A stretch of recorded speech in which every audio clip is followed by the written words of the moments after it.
Professor রাজ্যকে আমার কয় সালার ভোট এখন ভোট দিতে এসে কি রেস আনবার লাগে করছ কইয়ে যাই আমার মারা শুরু করছে ঘুরছে না থাপড়া না ঘুরছে এরা কোর্সের মুখ হ্যাঁ এর লগে আরও আসছিল অনেকে আসছিল হয়তো বেড়াই ধরছে এখানে ভোট দিতাম কি দিয়েছি আমরা বিএমপি করি তোমরা বিএমপি করো আমি কেছি না আমরা বিএমপি করি না আমরা আনারসে জ্যাম বা ইয়ের জ্যাম কাপ পেয়েছি যেটা খুশি দিয়ে দেয় চাইতাম দিয়ে না এই সালার ভোট ভোট দিচ্ছি এটা কই আমার ধরছে।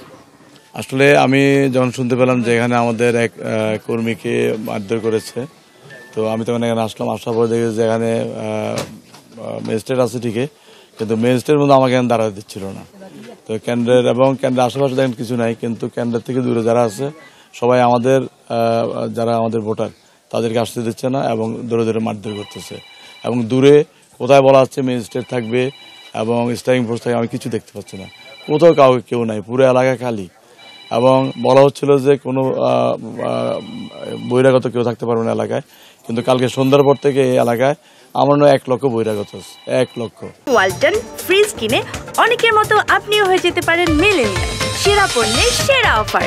সবাই বিভিন্ন জায়গায় বিভিন্ন বাড়িতে অবস্থান করতেছে এবং সময় মতো তারা এসে, আমার মনে হয় এখন কয়টা বাজে, 9:40, কিন্তু আমার যেমন হচ্ছে যে ঘন্টা খানেকের মধ্যে তারা সব কেন দখল করে অভিযুক্ত হেলিকপ্টারের বিরুদ্ধে এখানে মহানগর থেকে লোকজন নিয়ে এসে তারপরে এই কাজ করতেছে, সেটা আপনি সবাই জানেন।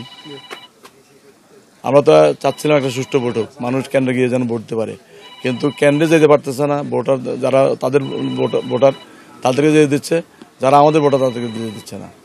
এই হচ্ছে পরিস্থিতি। তারপরে কেন্দ্রে কতক্ষণ পর্যন্ত এই অবস্থা থাকে আমি জানি না, পরে এরপর দখল করার চেষ্টা থাকবে। প্রশাসনকে জানাচ্ছি, প্রশাসন খালি কেন্দ্র নিয়ে ব্যস্ত, কেন্দ্রের মধ্যে কোনো কিছু হতে দিচ্ছে না।